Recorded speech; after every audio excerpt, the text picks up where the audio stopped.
CTV News at 5 with Hudson Mack. Good evening. Thank you for being here. We begin tonight with what people around the world are talking about, the meteor that hit Russia. It lit the sky and crashed and exploded with a roar, injuring more than 1,000 people.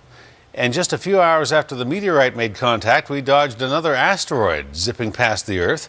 In galactic terms, it's a very close call, and another reminder, the second in a day, of the dangers lurking in space. CTV's Joe Perkins reports. It's not a bird or a plane, it's a meteor. Car dash cameras catch it streaking across the sky with a blinding flash, and then a blast some 40 kilometers above the ground. So powerful it knocks down buildings and shatters windows across central Russia, injuring more than 1,100 people. That's the asteroid there. From his living room in Victoria, Dr. Christopher Gaynor keeps his eye on what's being called a cosmic coincidence. We've never seen a conjunction of events like this. First the meteor, then hours later, an asteroid. Even from the highest points on Vancouver Island, you wouldn't have been able to see the chunk of space rock as it passed Earth late this morning, closer than any other recorded asteroid. For some, a little too close. I heard on the news that in Russia there's a massive one.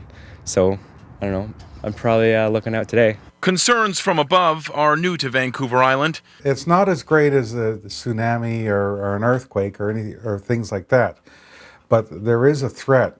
NASA is always on the watch for asteroids whizzing around in space, but Gaynor says detection is difficult.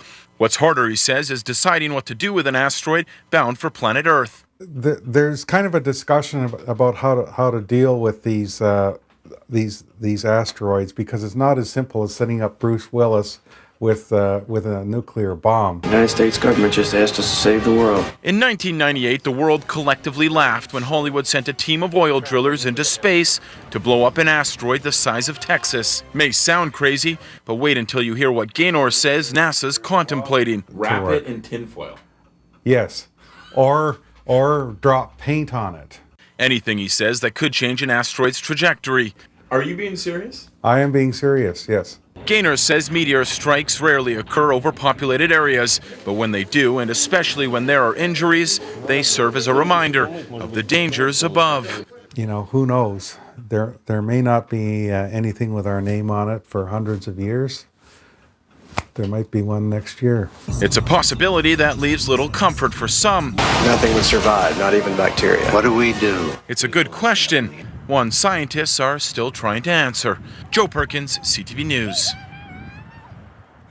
And Joe Perkins joins us now live with more. Joe, any idea how NASA's efforts in space are going, and what do we know what's out there? What's the concern about another meteor coming? Hudson, according to one former Apollo astronaut, there are somewhere between 500,000 to 1 million sizable near-Earth objects out there whizzing around in space, but less than 1% of them have been inventoried. So there's quite a few asteroids out there. Again, most meteors that do hit Earth strike in the ocean or in the desert, so that's comforting news.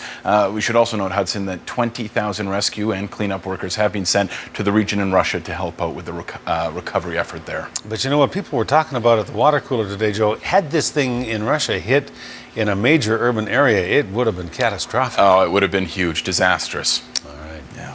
Joe Perkins reporting. Joe, thanks. You're welcome.